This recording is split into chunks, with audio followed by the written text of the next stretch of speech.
Hello humans, welcome back to my world of stuff. It's Sunday afternoon, the 13th of November. It's about 2:45 and I'm heading to the cinema to see Black Panther Wakanda Forever at the 3 o'clock screening, so it'll be about 3:20 by the time I stop and get some snacks. I would have seen a new Marvel on its day of release, which was Friday, but I couldn't make Friday, I was working.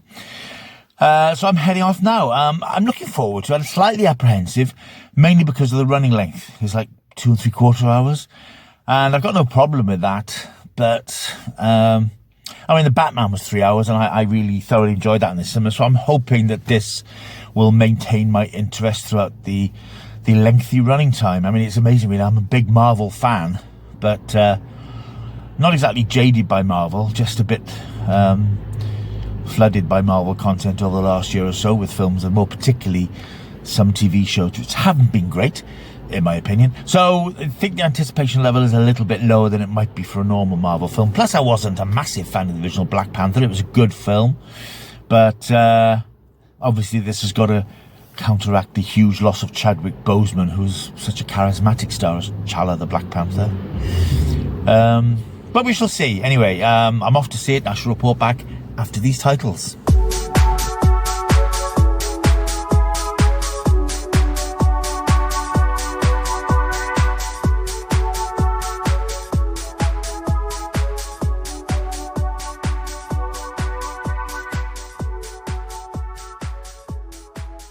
Hello and welcome back. Right, it's now actually a few days later. It's Tuesday now, and I saw the film on Sunday. Just haven't had a chance or the inclination, frankly, to sit and do a video about Black Panther. And I'm quite glad, because it's let the film sort of settle in my mind as to exactly what I thought of it. This is the sequel, of course, the hotly anticipated sequel to Black Panther, the original film starring Chadwick Boseman, the Wakandan sort of superhero. And that was the film that was notable in so many ways, not only because of its depiction of a black superhero, a huge sort of step forward in terms of representation and diversity. It's a film that made something like $1.4 billion at the box office, directed by Ryan Coogler, and the first superhero film, I think, to get an Oscar nomination. I don't believe it won that nomination. So a sequel was obviously a shoo-in. We'd already met Black Panther, of course, in Captain America Civil War. Then he appeared in Avengers Infinity War and briefly in Endgame.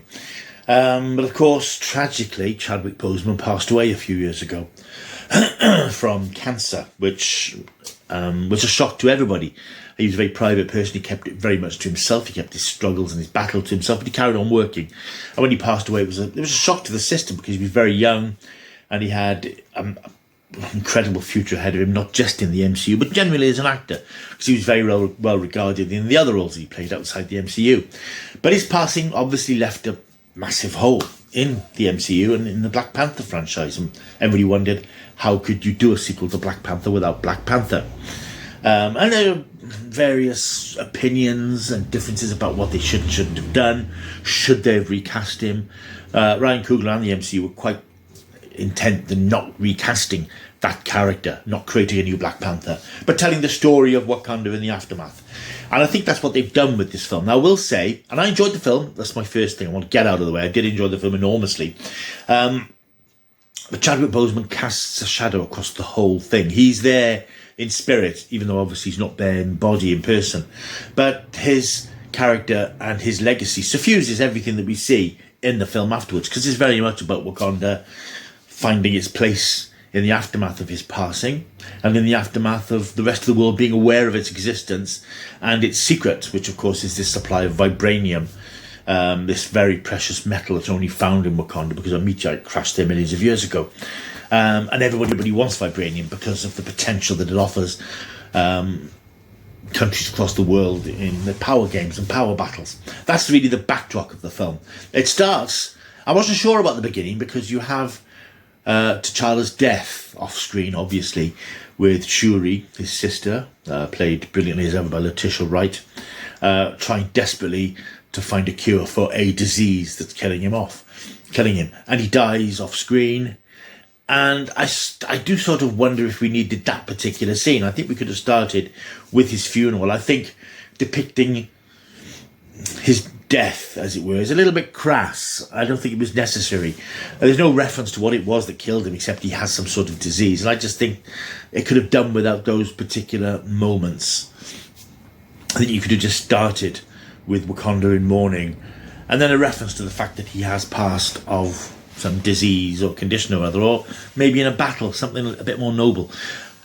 However, so that did wrong foot me slightly, but I think once we got going, I sort of got into the story. Now, as I mentioned in the in-car preamble, I was a bit concerned about the length of the film. It's a long old film, it's a good 2 hours, 40 minutes. But like Batman, it didn't bore me. I was engrossed in the story and the characters. Now, I will agree with the people who've said it is overstuffed. There's so much going on, so many characters to introduce, so many different settings and scenarios, so many storylines running along concurrently. I don't think you get confused or bored, but you do sort of feel, oh, enough. Let me take on board this aspect of the story before you throw something else at me.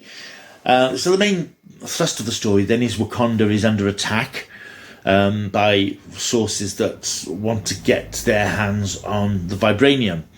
It's also under attack by the underwater kingdom of Talakan, ruled by the mysterious Namor, also known as the Submariner, who's played by the grandly named Tenoch Huerta Mejia. He wants vibranium as well. Wakanda is in a weakened position now. It has no king. Angela Bassett is the queen, but she doesn't seem to have that power that T'Challa had. So, Eagle Eyes are sort of narrowing down on Wakanda with plans to get their hands on this vibranium. Not least is Talakan, this underground civilization that wants vibranium to protect itself from prying human eyes, and they threaten to attack Wakanda so they can get hold of this stuff. Meanwhile, we meet a character called Riri Williams, who's a junior scientist who's created a machine that can detect the presence of vibranium. She's played by Dominique Thorne. There's issues there about really, the only person who could create a device that could detect vibranium is a 19-year-old student in college in Massachusetts who is allowed to just wander around unguarded and protected, having discovered this incredible thing. The story then goes on that she becomes more involved, and she eventually becomes a character who will be known as Ironheart, who's basically a replacement for Iron Man. We've also got Martin Freeman back as Everett Ross, the CIA agent, who's cropped up in a couple of films. He's got a connection with Lady Valentina, played brilliantly by Julia Louis-Dreyfus, and his loyalties are called into question as well. So there's a lot of stuff going on. A lot of this stuff is setting up other things. Now, all the stuff with Ironheart and all the stuff with Everett Ross is really setting up other Marvel projects. And it does feel like that. It does feel, well, I'm more interested in what's going on with Wakanda, and I want to know what's happening with Namor. I want to know how Wakanda's coping with not having a king and trying to defend itself. But yet you've got these side issues of other characters that we know already are going to be set up for other films and TV shows. And that was a little bit distracting, and that leads to the feeling that the film is overstuffed. However, beyond that, I had a good time with it. The acting is great. Everybody's really invested in it, and you can tell the emotional stakes are high because the cast obviously have lived through the tragedy of Chadwick Boseman, their friend, passing, and are struggling to make a film that honours him. And I think it does. Whether it's as good as the first Black Panther, I have to say I wasn't a massive fan of the original Black Panther. I did enjoy it. Black Panther isn't a character that I have a massive connection to, which is why I've always enjoyed Iron Man, Thor, Captain America, Spider-Man, because they're the characters I read when I was younger.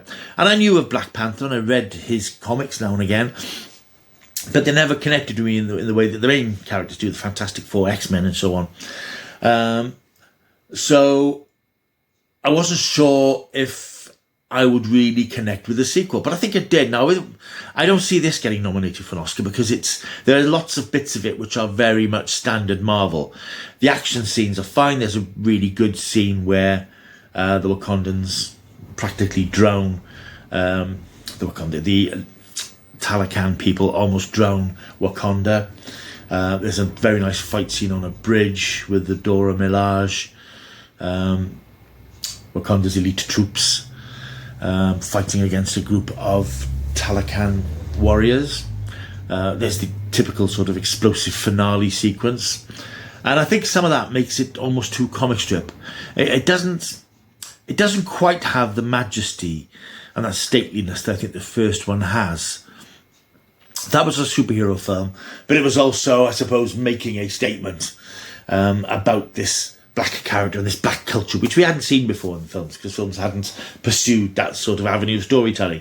This is more of the same, but it feels slightly compromised. It feels that it is embracing the comic strip perhaps a little bit more than the previous film did. But I enjoyed it. I did enjoy it. The performance is great. It looks beautiful, and the effects are generally good. I mean, there are one or two dodgy bits. There's a couple of scenes. Namor, as you will have seen in the trailer, he, as he did in the comics, has little wings on his feet that make him fly, which looks a bit silly. And I think some of the CGI of him flying and bouncing about doesn't look very convincing. And I don't think that the scenes with Ironheart are the best CGI we've seen in Marvel. There are certain technical issues in terms of the visual thing, which sort of slightly let it down. But otherwise, I had a good time with it. It's a great cast. I mean, favourites in the previous film are back. Florence Kazumba is AO, one of the generals of the Dora Milaje. Danai Gurira is back as OK. Winston Duke is M'Baku. Lupita Nyong'o as Nakia. We also have Michaela Cole, who joins the cast, but don't worry, she's not in it very much. And of course, Angela Bassett, who has an extraordinary presence as Queen Ramonda, who's trying to cope with the loss of her son and trying to keep her country independent and safe. It's a great performance, but I would like to have seen a bit more from her. She doesn't have any of those big grandstanding speeches that make you go, wow. She's very much reactive rather than active, if you like. But minor quibbles aside, it's a very good film. I really enjoyed it. It ranks, I must say, ranks mid-tier Marvel for me, which is fine. It's a lot better than some of the things we've had. Thor: Love and Thunder, Eternals. Sorry. But for me, Doctor Strange: The Multiverse of Madness is still my favourite Marvel film of this year. Because that just, I connect more with Doctor Strange, and I like the aesthetic of that film. But it's a good, solid Marvel film. And I will say, it's nice to see a Marvel film that isn't aiming for laughs. I think unfortunate timing has meant that Thor: Love and Thunder and She-Hulk came out very close to one another, and they just felt like out-and-out comedies. And this has moments of wit, moments of humour, but it's very much a much more serious, high-stakes film, and that's what I want from my Marvel. So that's Black Panther: Wakanda Forever, which is in cinemas now. Recommended. I'm going to give it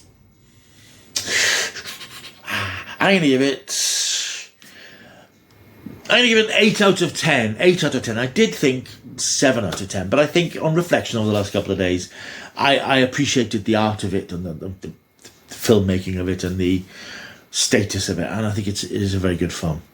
Right, let me know what you think of it. If you've seen Black Panther: Wakanda Forever, leave a comment down below. That would be smashing. Absolutely smashing. Also, like and subscribe. That would be cool too. And share. Tell friends and people about this channel, because that would be marvellous. Right, I'm going to see you soon. Sorry, something just distracted me in my t-shirt. Until I see you next time, you know what they say. Keep taking the stuff.